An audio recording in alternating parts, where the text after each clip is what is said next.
Actually, the year that everyone thought I was going to go on at 23, I didn't actually get on, and I was absolutely gutted because I felt in the back of my mind, I was thinking, well, there's one gap coming up now at the end of the year. I've been going well up until this. They should put me on, but that's where I went wrong. Thinking, it's to get an international badge is not a given to anyone. So that there was a steep learning year for me between the ages of 22 and 23.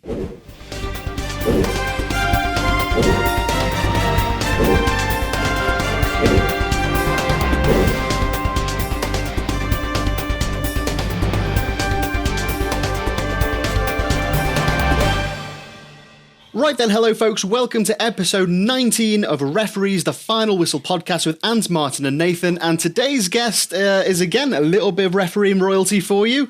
His name is Richard Storey. Currently, he's refereeing in the Republic of Ireland, but if you've heard of him before, it's probably because he made it onto the FIFA Assistant Referees Panel during his time in Northern Ireland. Rich, welcome to the podcast. Tell us a little bit about your journey and how you got onto that FIFA panel. Oh, thanks very much for having me on, folks. Probably just come on and speak. Yeah, so I started refereeing when I was 16 years of age. I'm 34 now. Done a little bit of refereeing in Northern Ireland, but quickly seen that there was opportunities available on the assistant side of it. So I decided to go down that route. So at the tender age of 18 or 19, I think it was, I went on to the Irish Premier League as an assistant referee. Mm-hmm. And I spent then right up until I was 24. Then I was nominated onto the FIFA list in 2011. And done 9 years on the international panel. Was receiving appointments before I went on in Europe, so thankfully I was happy with that.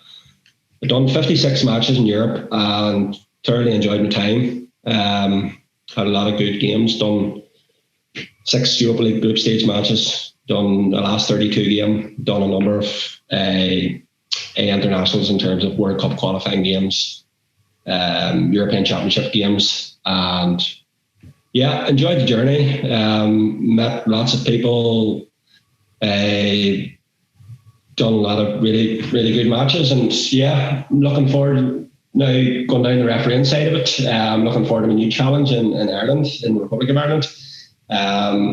So I've done probably 16 good years as an assistant. I'm ready now to go down the middle route, and I'm really looking forward to that challenge.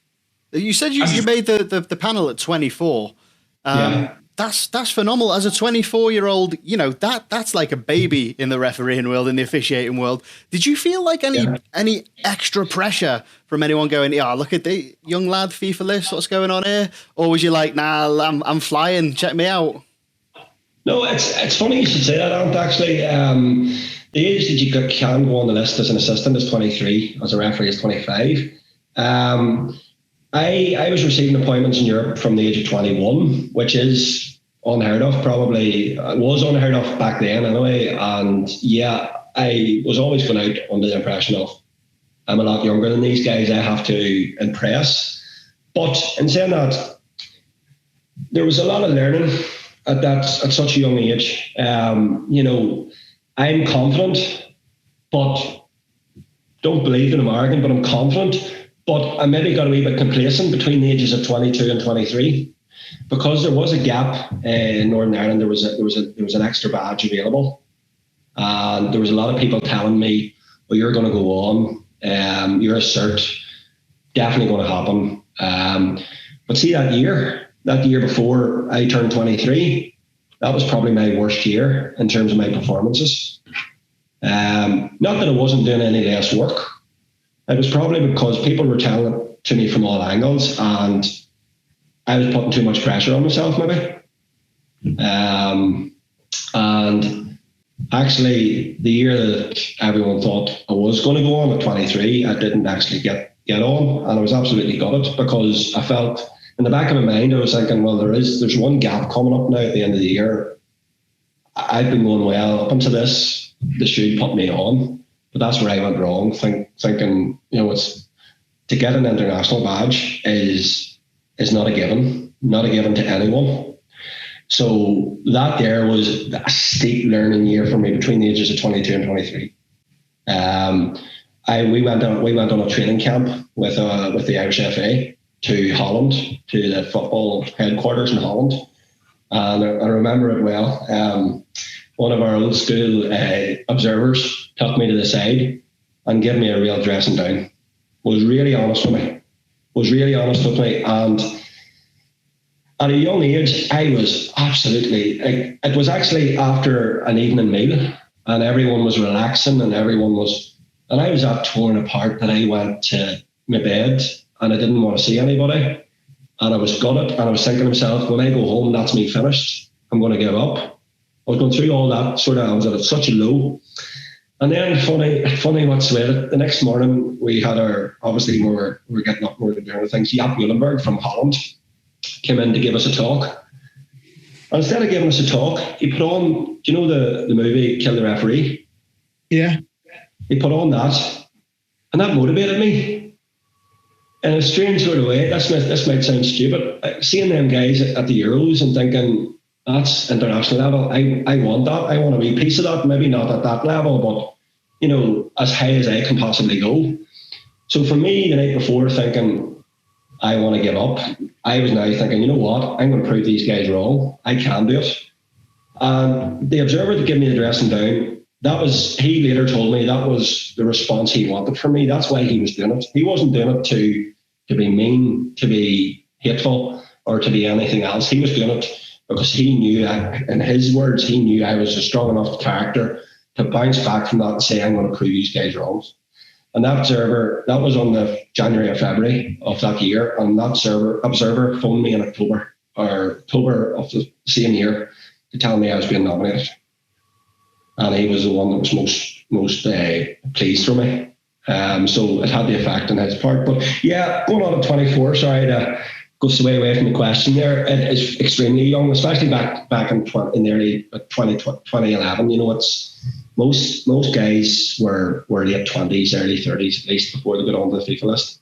So it probably helped me from starting at such a young age. And I did put the work in, trained, done everything, that's crossed my T's and dotted my I's, and thankfully was fortunate enough to get that opportunity. So obviously you just mentioned it there, you had a big sort of dressing down, but it was done with love, I suppose, to try and get you to do better, because obviously they saw the potential in you. But and obviously just before we started recording here, we talked a little bit about some of the mentors that you had, which I think probably you want to mention. And I want to know, what kind of support did you have coming through? Did you particularly when you talked about maybe getting bigger ideas when you were 21, 22 and trying to deal with that, particularly from a sort of psychological perspective, what kind of support did you have within the Irish FA that really probably helped you to get to where you are? Obviously talking about the 50 plus international games that you eventually ended up doing.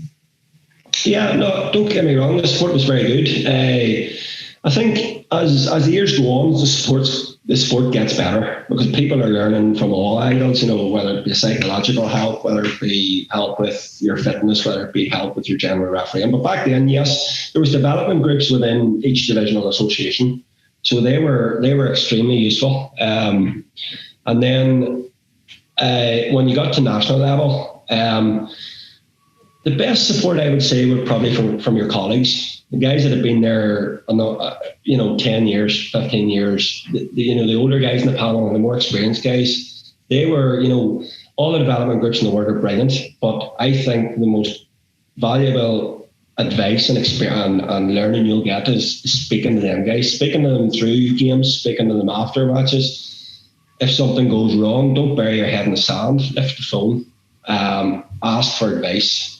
Don't be in denial. Maybe at a certain stage of your career, everyone's done it. You've made a mistake and you're trying to talk yourself out of it. You're trying to, for example, if you make an offside call that's wrong, clearly wrong, you're trying to find a reason to make it right. And we've all done it. Don't do that. That'll be my advice to younger referees coming through. Realise you've got it wrong and think, how am I going to get this right the next time? So, yeah, to answer your question, Nathan, colleagues probably were the best help, especially me coming up at such a young age, because I was at that stage. There's a lot more now, younger guys. But at that stage, I was I was the youngest on the whole panel of even at national level, and the youngest by a good bit. So chat to the older guys, get the experience off them, learn from them. I think it's a running theme, and I think Martin and Ant will agree with me. It's a running theme that we talked about in the last episode about working with certain colleagues as you come through, particularly within the English system, where you can be dualing and be an assistant on one league and be a referee on another league, and actually learning from the people you're with. And we had a conversation about comms and things like that. So I think that's very much a consistent theme that we're seeing when we're talking to sort of expert referees like yourself, that really one of the biggest things is actually learning from your colleagues. And I think that, you know, when you first come onto a supply league in England, you could quite easily have that where you start as maybe a level 7 or a level 6 and you're working with a level 4 or a level 3 and trying to, the message that I suppose we're all trying to put across is try and take as much as you can from them, because it seems like, you know, top guys on FIFA and international level are saying, you know, it's got to be the right way forward.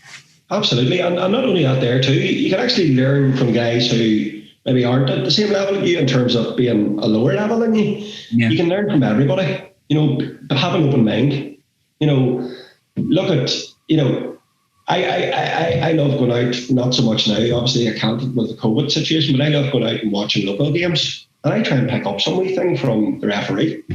And, you know, you will always find something, some wee small thing, and it will improve you as a referee. Yeah, it's interesting because one of the things we were talking before we started recording this is about, you know, a little nation in inverted commas of Northern Ireland, you know, smashing it on the European stage like you were with your team. And I think it's great credit to be able to go out there and hold your own like you have. And I know we've had people like Alan Snoddy, who I know has been a big influence on you. Someone that us three really admire Alan and what he's achieved. And one of the things that struck me is when you're going to your normal run-of-the-mill games at home in Northern Ireland, you're not going to get the attendances that you get at these games that you're going to see in Europe. How did you find the acclimatization to that? Don't get me wrong, it was difficult to begin with. Yeah, as you said, we were from a small nation, and we were holding our own at a quite high level in Europe. But I'm going to say now, without sounding too confident, we felt at the time we were every bit as good as the English referees, as a German referee team, as an Italian referee team, and that might sound ridiculous to some people, but how are the guys from Northern Ireland every bit as good? We were we are part-time referees. I work a full-time job. I train 5 times a week. I study my laws of the game. I do every bit as much work, I believe, as a full-time referee does. And we were there on merit.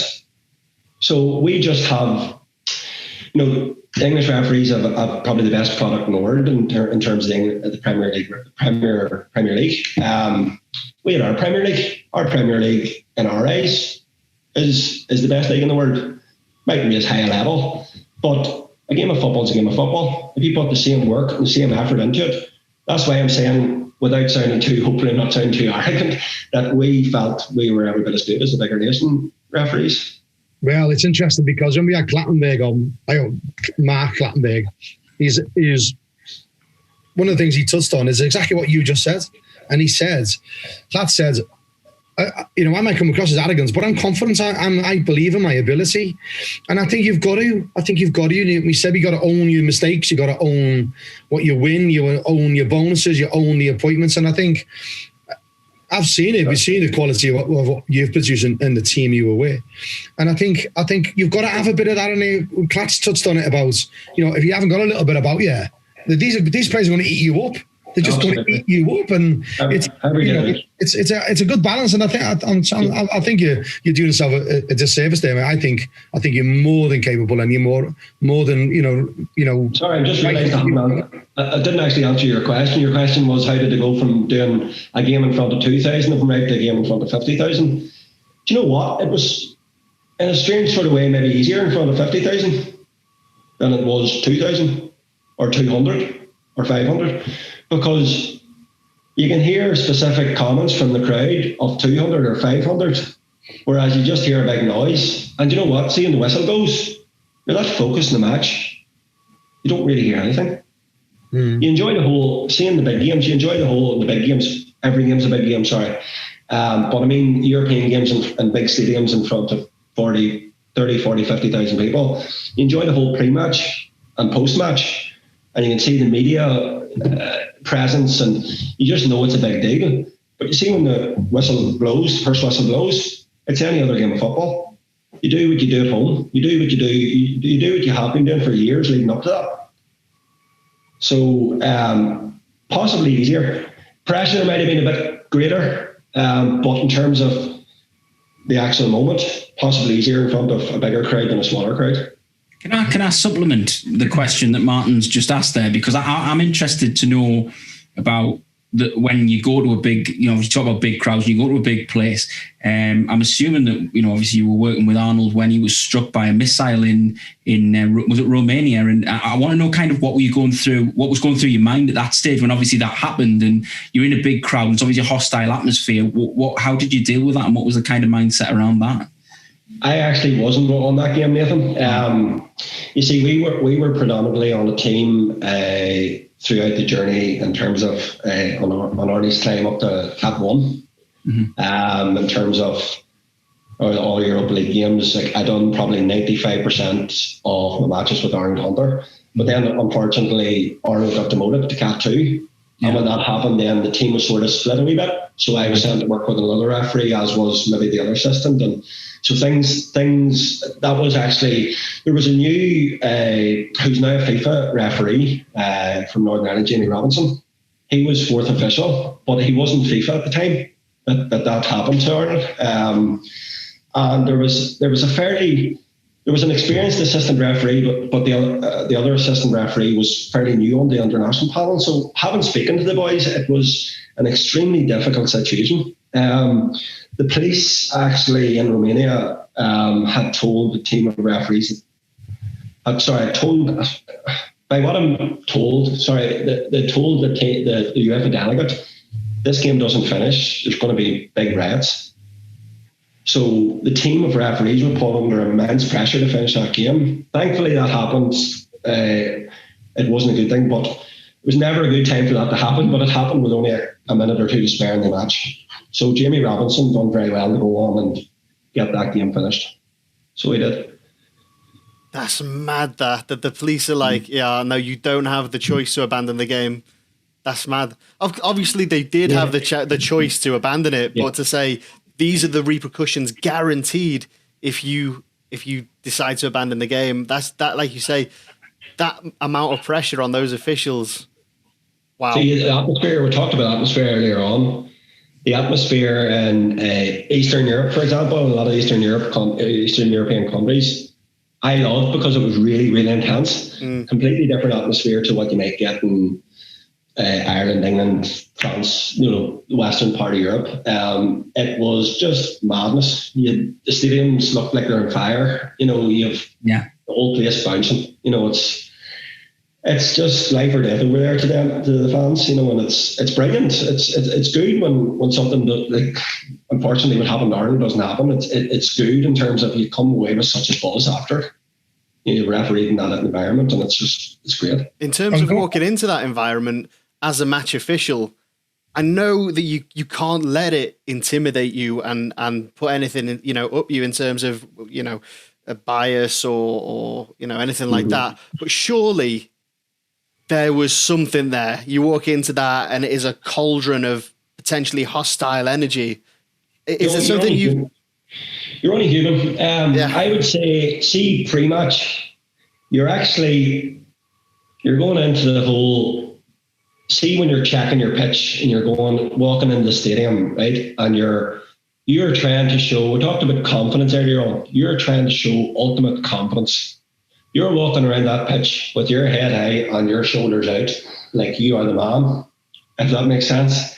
That's not to be arrogant. That's to be, I'm in control before the game even starts. So you're actually trying to put on, and maybe an act as such, in terms of, you're capable of the job, but you have to show that wee bit extra in certain stadiums, in certain places in the world, to show that, you're ready for this. See, when the whistle goes, it is absolutely no bearing. absolutely no parent. You hear noises and of course you hear, you're going to hear things, but you're 100%. It's hard to describe the amount of focus you have in such a high, intense game that you may have to give 3 penalties against the home side later on in the match. You may have to give disallow a goal for offside that could have won the game for the home match in the very last minute. If that's what you have to do, that's what you have to do all day long, because that's what you're there employed to do. And we were talking also about you did one of the biggest games that's gone on in Ireland for a long time, and you did a friendly in Dublin with Ireland against England. What an event that must have been. I did, and I was saying that game sort of came out of chance. I got married in 2015, so I was actually on the honeymoon. It was May, and we had received a European appointment in the European Championship qualifiers for the beginning of June in the Ukraine. But our league in Northern Ireland had stopped 4 or 5 weeks previous to that. So what happens quite regularly between Northern Ireland and the Republic of Ireland is, because in the Republic of Ireland there's a summer league, and in the Northern Ireland there's a winter league, for European matches we might give each other a game to warm up for the European game. So, cut a long story short, we asked the FA in the Republic of Ireland for a match to warm us up for going out to the Ukraine. And we were actually down to do a game in the second tier in the Republic of Ireland, in the west of Ireland, in Galway, on the Friday night. Now, I was due to come home from honeymoon on the Thursday. So I was thinking, well, I'm going to be tired for this one. And it's it's away out in the middle of nowhere. It's probably 3 hours away from us, 3.5 hours away, and I was thinking, right, okay, we need a match, but we'll have to do it. But anyway, Arnold, he phoned me on the day before I was due to come home from honeymoon. He says, we're not going to Galway now. We have a match in Dublin on Sunday, but we'll have to go down on Saturday night. And I went, right, okay. And I says, who is it? And he says, can't tell you, because there's going to be a press release very soon and I can't tell anybody. I've been strictly told not to tell anybody. I said, come on, Arnie, who is it? And he wouldn't tell me. So I got off the phone and got on to Google games in Dublin on Sunday, because it didn't dawn on me. There's no way that match, we're referees from Northern Ireland. I thought we wouldn't have been allowed to do that match, but it was a friendly fixture. I was thinking games in Dublin on Sunday, and I was starting to think, why do I have to go down on Saturday night? Because Dublin's only 2 hours down the road. So then the only game that was coming up was Republic of Ireland and England. And I was thinking, no way. So I text him, is it the Republic of Ireland and England? Text him back, don't say a word. So I was in cloud nine. I was in the middle of a casino in Las Vegas. That was our last stop on honeymoon. And I was thinking, God, this is brilliant. I'm going to be doing this. So I hit myself for the last few hours. I was in Vegas, and I got home on Friday. We went down on Saturday evening, and that whole experience was just surreal. For the simple reason is the whole spectacle of it was the first time England were back in Dublin since the whole troubles in the 90s, and the media there was insane. It was more than I had ever seen in any game. We were staying in a hotel, and I come out of my hotel room, and out of the next the next room beside me, Paul Scholes walked out of, and he was working for ITV on the match, and I was seeing, just going down to the hotel lobby, and I was seeing, God rest him, Jack Charlton, and guys that got there and thinking this is a big deal, and really enjoyed the whole pre-match. Walking out onto the pitch. I'm going to tell a wee story before that. Went to get the teams out for their pre-match check in the tunnel a few minutes beforehand. So I went to the Republic of Ireland team, and Roy Keane gave me a serious mouthful in terms of get out. And I was a big Man United fan growing up, and he was my idol, and I thought this was great. It's the only time I ever thought, brilliant, Roy Keane. I didn't care what he said to me. And actually, Martin O'Neill made a joke of me saying, it's all right, he speaks to all us Northerners like that, And then, it was just surreal. And then we walked the teams out, and the whole pre-match was, they brought the president of Ireland out to introduce everyone. And I looked at one side and seen Wayne Rooney, and I looked at the other side and seen John O'Shea. And these are guys you're watching a match today every Saturday night. And you're thinking, normally when you go out, I have done a lot of really big games previous to that, but you're going out to do teams in Russia and teams, and you're not seeing the players as regularly. Yeah. But these are guys that you've seen week in, week out on the TV, and you're thinking, I wasn't starstruck because I knew I had a job to do, but I was thinking, this is brilliant. I'm going And then I remember during the game, a flag being really off for offside, and he was, and again, me, an ex-United fan, and I'm thinking, this is, but thankfully the game went without problems. It was actually quite a drab game. It was, after it all, it was 0-0. But in saying that, it didn't take away from the memories. And another good thing, Dermot Gallagher spent his whole time with us, because I'm sure you know, he's a big Republic of Ireland fan, actually. And he spent his whole time with us. And I have a funny story. I don't know whether I should tell or not, but I'm going to. After the match, there was a few. We were driving up the road home. We were going to drive up the road home. We went for a meal after the game with our liaison officer, who's Paddy Daly from the south, who were well known in the refereeing circles all across the world, and Dermot Gallagher. And they had a few Guinnesses with their meal. And after the match, we were driving, and Paddy says, "Would you mind leaving me off at home and Dermot off at his brother's house, because his brother lives in Dublin?" So we're like, "Yeah, no problem at all." And so you can picture the scene. We drove to, what was it, a wee Honda Civic. Yeah. So Aaron and Gareth, the other assistant, in the front seat, and me dropped in the middle of Dermot Gallagher and Paddy Daly in the back seat. So we got Paddy dropped off, and Paddy says to Dermot, "Are you sure you know where you're going now? He said, you've been here a few times, you know how to get to your brothers?" "Oh, no problem, 100%. Each of them had a few pints in them." Like. And then, so Dermot starts to direct us, take a left, take a right, and we realise, hold on a second, there's Tolka Park again. We've been past that 3 times, and we pretty quickly realise he doesn't have a clue where he's going here. And the next minute, we stopped the guards, which is the police in the south of Ireland, to ask for directions. And the guard officer came over and picked his head into the window. "Oh, look, it's Dermot Gallagher." Calls his mate over. We took Dermot Gallagher, has to get out of the car for selfies and with the police. And you're thinking, this is maybe at 11 o'clock at night, but it was great crack. It was great fun, and things that got there, and we eventually got Dermot back to his brother's house. That whole experience, Martin, was fantastic, and it's one that will live in my memory for a long time. Yeah, because Clatts again, he talked about the challenges of that. Of having to manage people that are multimillionaires, very well known, that does come with its challenges. No matter what sort of person you are, it's a challenge and a half, mate. Yeah, absolutely. There is. You have to, and you've different characters, obviously, on the pitch, and as I say, you've multimillionaires on the pitch that you're refereeing. But at the same time, I think we're all trained to put that in the back of your mind where possible. There's ways of managing them, but put it back in your mind in terms of you have to make a decision against them. You make a decision against them. And it doesn't matter if they're a player on 250 grand a week against a player on 500 pound a week. It doesn't matter. That doesn't matter in a referee's head. A referee has to be impartial. But yeah, Cass is right, absolutely right. It's finding a way to manage each individual is a skill in itself. What did you hear over the headphones? Like that helps you as a referee.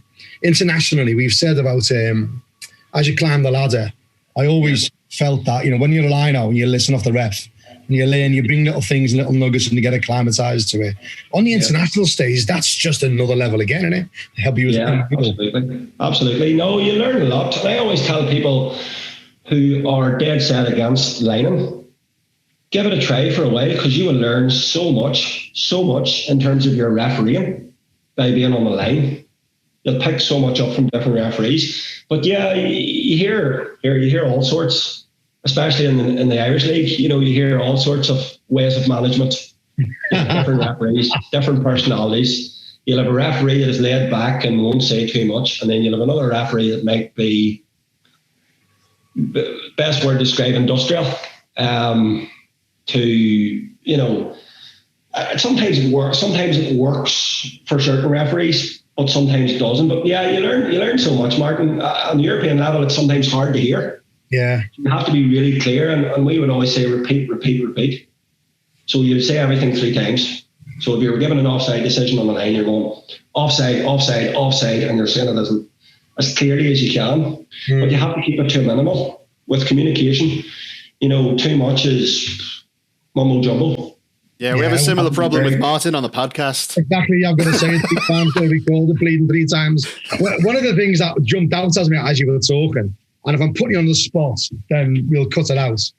But there was a famous clip of an Irish referee going, "Calm the fuck down." Yeah. Yeah. Did you know him? It was the score. Yeah, I know him well. I've worked with him on many occasions. Andrew Davey, he's a top lad. He looks a top lad. He looks a top lad. You know what? Put him in touch with him. Put us in touch with him. I'd love to have him on. I will. No problem.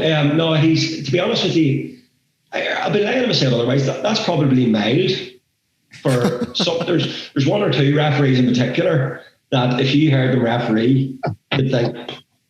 But again, that's their style. I personally wouldn't advise it in terms of younger referees coming through. Wouldn't advise using swear words or using, because I feel you're setting yourself up. But for 1 or 2 referees over here, it works for them. I have to be honest. There's one guy in particular, and he commands full respect by every player on that pitch every time he goes out, and he is as industrial as they come. Mm-hmm. So it works for some people, but I personally wouldn't advise it. So, don't know. That's me sitting on the fence a wee bit, but that's another theme that keeps cropping up on the podcast as well. Is referees who make naughty words on the field of play. And obviously we say the same thing. Yeah, I wouldn't lead with it. I wouldn't say, right, I've just qualified, fuck you. But if you've been doing it a few years, give it a go. See if it works for you. No, I think we alluded to it right at the beginning of the piece here, and obviously we've just been talking about referees and the way that referees talk and the way that referees go about the business. And my question to you probably now is new, really exciting project. We talked about it just before we came on about the new League of Ireland season starting in March, and you must be really looking forward to that. But obviously we talked about how hard you worked. You know, you're saying you're almost a full-time referee in terms of the way you train and work. In the way that you've trained and work, how much has that changed since you've gone from being an assistant to being a referee in terms of your mindset around training, preparing for games, all of these things? And obviously you must have learned a lot from the likes of Arnold and others that you work with as you got ready for this position, and maybe even spoken to them about making this change. And so I'm kind of just interested to understand how things have changed for you now you view yourself as the man in the middle. Yeah, absolutely. I'm actually surprised in what I'm about to say in terms of types of training has changed massively. Now, initially I had applied to do the transfer back in, I think it was June last year, and I haven't got the chance to get into the League of Ireland yet. I've done a couple of youth games for COVID reasons. I'm getting myself in terms of work. I've done I've done a lot. I've still done probably 4 or 5 sessions a week in terms of fitness as an assistant. Yeah. But were they the same types of sessions as I'm doing now? Absolutely not. One thing I was never very good at, which I should have been, was strength training. So I've started doing quite a bit, but not quite a bit. I've started applying more strength training into my routine, and my high intensity sessions are even higher. In terms of what, because, as an assistant, you shouldn't be saying this because I thankfully never thought like that throughout my career. You need to be very sharp off your feet in terms of very quick, but in terms of your stamina levels is what I was looking for. Probably you don't need to be as high as what they do for a referee, because a referee covers double the amount of ground. Yeah. So I am in the frame of mind now where whenever I get started in the League of Ireland, which I'm very excited about, once I get past my fitness test, which is hopefully in a couple of weeks. It was supposed to be last week, but was put back because of COVID, obviously. Mm-hmm. I don't want to be caught out in my fitness. Yeah. If after 3-4 months' time, if people come to me and say you're a bad referee because you can't recognise fouls, which hopefully they don't do either, that's fair enough. But if they come to me and say you're not good enough because of your fitness, I will kick myself, and I don't want to be that person. So I'm trying to get myself now ready to the optimal level of fitness. So I have upped my fitness training slightly. Mm-hmm. Like I'm coming in here, I have 2 young children. I work 40 hours a week as a butcher. I have 2 young children. I have a 3-month-old girl and a 3-year-old boy. And I'm coming in a few evenings a week when I'm doing the training. I'm coming in and getting them down, I'm getting them to bed, I'm getting them fed, I'm getting them changed. And I'm going out training, or I'm going to do a strength training or weight training in the living room, or I'm going to out to the shed to the treadmill at maybe 11:30 at night. And I'm doing a full hour. You have to find the time. So I'm putting the effort in because I don't want to be caught out. And I'm really excited because my time in Northern Ireland was fantastic. The games that I got in Europe and my journey, I couldn't have asked for any more. But this is a new chapter now. Yeah. That was in the lining. I'm now getting a chance in the middles, and I'm really excited about the future. So I want to be as prepared as I can be going into it. Yeah. And mentally, and in terms of your preparation for refereeing games of sort of all the angles and everything that goes in, that kind of thing, Yeah, no, that's things that you would have picked up, and you'd be surprised in matches. Assistants actually help referees with that. Yeah. You don't realise it. Once you get, obviously, out of advice at the start, especially when people start using communication systems, get the basics right. Get your fouls and communicate the basics. But once you've been working in the team for a number of years, if I'm seeing the referee is running too central down the pitch, I'm getting in his ear. Get left, get left, get left. So I would argue assistants know as much about positioning for a referee as a referee does. Yeah. Because I've been there in every single changing room that Arnie's been there after every match that he's done, or any other referee.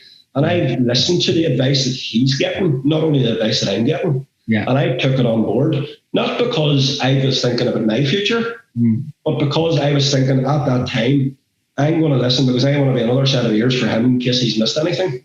And I want to help him going forward. Yeah. Does that make sense? Definitely. And I think that's one of the things that, obviously, I think one of the things I always laugh at when I started as well with referees at higher level was always about the way you manage players, because the referee would say, I can run away and you can't. And I think that's must be one of the key considerations for you when it comes to management. I'm sure you've been surrounded after a tight offside or whatever it's been before, but I think the way you're going to manage players now must make it's going to be completely different. I don't. That side of it now, hopefully I'll not be caught out, but that side of it doesn't worry me, because I'm confident that I have the management skills, the mentality to deal with that. That there, now I'm saying that it will always be, you always think about it, and you always think, we silly things. I do a lot of imagery in my mind leading up to a match. If something happens and I have to call these 2 guys over, and this is a couple of days before the match, I'm thinking like this. Right, what am I going to say to these? What am I going to say to players? Because you have to be very careful what you say. Because Mark Dattenberg alluded to in the podcast you did with him about the whistle. The whistle can have a lot of effect. Your voice can too, in my opinion. So I'd be thinking of every single wee scenario that could possibly come up. Now, you might not get everyone, and I'd be thinking, right, what happens if I get a mass brawl? Right. So you're thinking maybe you get your 3 different viewing angles. You're telling your assistants to get your different viewing angles. But also you're saying, right, what happens if there is wee small thing, a bit of pushing and shoving in the penalty area before a corner's coming in? When I'm pulling them guys out, what am I going to say to them? Yeah. So you're trying your best to prepare for that as well as you are for the physical side of it. And the biggest question that I know that Martin and Ant will be desperate for me to ask is, have you decided what colour whistle you're going to use yet? Black all day long. Oh, fuck off. Brilliant. I guarantee you, right, you did the same thing to Clattenburg as well. I bet you've stitched me up again. You have. You have. I've been stitched up again.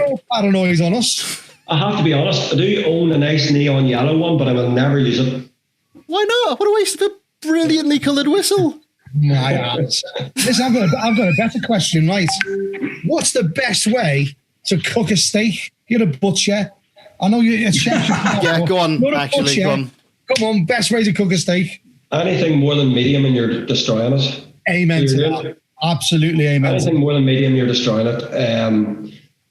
Depends on the size. Hot pan, 3 minutes either side, perfect. Brilliant. And would you do what Rocky did and like hang up a carcass and like punch it when you're training and stuff? Get the strength training swinging back and knocking me out. That is brilliant. And your brother's a referee, and your brother did really well on a scene as well. Yeah, he was. Again, that was another highlight of my journey as well. He's younger than me, and he was coming through as a referee. I got him into it, obviously, and he took a wee head swagger when he got onto the Premier League as an assistant. I think he done 1 year, and then he took a wee head swagger of going and playing again. And he was never going to make it as a player, but thankfully then that only lasted about a year, and he came back on, and he was able to get back onto the assistant list in Premier League level. And first appointment with him in Europe was a special moment. Like it was. We went to Malta. Now it was quite nice because the way the flights worked out, it was during, when was it? 2014. It was the World Cup was on. And the way the flights worked out, we were there like 3 days before the match. So we were a week in Malta with one game. Oh, wow. I would always say, be professional, 100% professional at the job you have to do, but also enjoy yourself. Because you have to enjoy yourself. We're here, I'm refereeing in Northern Ireland because I enjoy it. It's not a profession for me, I wish it was, but I'm refereeing because I enjoy it. So whenever I got them trips, I made sure to enjoy them. Now, I always put the match first, always done everything I had to do. But when I got a chance, laying out in the sunbed in Malta after a game, why not? Cracking advice. Absolutely. So, yeah, my brother, I ended up doing a number of matches with him in Europe. He would have, whenever Arnie's other assistant is a teacher, or is a teacher. And so there were certain times where he wasn't able to fulfill an appointment in Europe. So then quite often David was drafted in on merit because he was one of the top guys. And that was just brilliant. You know, the two of us going out and, you know, growing up together, obviously, and not only brothers, we were very close brothers. So to see that there happen, or to see that there at the time, that's one thing I'm going to miss, and I know I'll never get back again. No. But it's brilliant that you've got that. No one could ever take that away from you. Has there ever been any brothers that's worked together on the European scene as match officials? Not that I'm aware of. I know, did Andy and Bobby Madley maybe? I'm not sure. I know no, maybe not. I can't think of it. I know we done an interview with Dutch referee a number of years ago, and at that time he was actually trying to find out whether there wasn't. I don't think he could. Yeah, was that Dick Yall? Was it Dick Yall? Did Dick Yall have a brother? Dick Yall, the Dutch referee? Was he one of them? I'm not sure if Bobby and Andy did anything. I think Bobby was on there before Andy and then moved up. And then Andy moved up. I'm not sure if they were actually on the same game. Like that's Europe-wise. We look into that. That'd be really interesting to know if there's ever been any brothers at FIFA level in any way, shape, or form, or sisters. Fortunately, he stopped refereeing now completely, David. Has he? Yeah, he was unfortunate enough. He came off the list this year, and he's just decided he's got his partner. Unfortunately, has just been diagnosed with MS at such a young age. So he's felt now, you know, she sacrificed so much for him leading up to it. So he felt it was time now. He enjoyed his journey, and he's time to just walk away for him. And he's only, 28, 29 years of age. So, but he had a fantastic journey as well. So, at the time, was it a really good thing for you to have him not only on the domestic league but also working internationally with him? Did it help you think where you were pushing each other with the competition that you had to see who could kind of do the best job? Absolutely, it was always healthy competition between me and David. There was never any, and I can hand on heart say there was never any jealousy between me and him. In fact, if anything, I would prefer to see him getting, and that's the truth. And I think he would probably say the same, getting a bigger appointment than me. But yeah, it was very healthy competition, but it was good because, yeah, you're always going to trust your colleagues. You're always going to trust your colleagues, especially if you're working together a long time. But your brother, you know that's pure trust. That's 100%. Yeah. No, you know, so you know. if God forbid something happened, or you would be there to help each other out. Or not only out there, if things didn't go to plan in a match or something, it was great to have that brother on the phone to say, look, I'm on a bit of a downer here, and he would always say something to me to bring me up, and vice versa. When you weren't together, he was always the first one you'd ring on the way back after a game. Absolutely. And quite often enough we weren't together, especially like when we were going well in terms of Arnie's team. David was very young. He was only literally, I don't think he was on the list when we were actually pushing on at that stage. So there's quite often enough, David was working with maybe the potential new FIFA referee, and we were the more experienced team. Yeah. So there was quite often when we were going different games, we're actually living together right up until obviously we're both the partners and moved in together. Mm-hmm. And he could have been going one end of the country for a match, and I could have been going to another end of the country. Yeah. But, yeah. And also, because you're the older brother, if someone sits up on a game, you can blame him like you do as a kid. If I broke anything, just blame it on the younger one. Do you know what I mean? And I think that's very handy. I think that should be recognised. Blame the younger one. All day long. See, I was going to say, big picture, brilliant to have someone you can confide in to that degree. But on the smaller scale, like if my mum asked us both for help, and I'm the only one that turned up to like lift some heavy stuff, and he didn't because he had something else going on, I'd be fuming. Next time I saw him, it might be casual, but you two would might be out on the line on Europe, and you're like, listen, dickhead, I know you wasn't doing anything else that day. You definitely could have helped. Bench side with these knobheads. I'm going over there for the rest. Yeah, you've got benches. Listen, before we wrap up, mate, and this has been really, really good insight. The games at Lazio, Villarreal. We mentioned the Ireland-England game. Lazio, for God's sake, what was it like doing them? Lazio was a very good game. It was against a team in Russia that I can't remember the name of. That's really bad. But I actually had a disallow a goal against Lazio in the very last minute of the match that would have won the game for them. Oh, really? Yeah, for offside. So coming in, Italian teams in particular had a lot of entourage with them, like a lot of them, like 10 times more than anybody else. And coming in, I was the one going into the tunnel, obviously. I was a senior assistant, so I was in at the tunnel. I got swamped. And thankfully, at that moment, inside the tunnel, there was a big screen. And this was after the match. Thankfully, just at that moment, the replay was being shown. And I says, guys, please take a look. And thankfully, I got it right. Everything was and that was a really good moment, because in big games like that, there when you have to make big decisions, you are confident, but there's you're only human. There's always a wee thing in the back of your mind going, "Oh, what if?" And more often than not, you're right, but the odd time you might be wrong. But that's what makes you stronger. But that moment, obviously coming in, you're thinking Lazio, big Italian club, like we referee from Northern Ireland. All these things going through my head. They're going to blame me. Have I ruined this for us as a team? And you're only human. But thankfully I was right. But we went back to the hotel that night, and it was very late. A lot of them games kick off in the Europa League at maybe 9, 10 o'clock at night. So by the time you get back to the hotel, it could be 12, 1 o'clock in the morning. But they still insist that you have a meal, because everywhere you go, you're treated well. So we had a meal in the hotel, like crazy o'clock in the morning. And we always had a tradition. After the meal, no matter what time it was at night, we would go down to one person's room in the hotel and have one beer before we travel home, just to have a wee chin wag privately. So we were making our way down the hallway in the hotel, and this guy jumped out of the door of a room in his briefs and his vest and a wee guy with glasses, and he says, "I'm such and such Italian media. Can I have an interview?" And this was at 3 o'clock in the morning.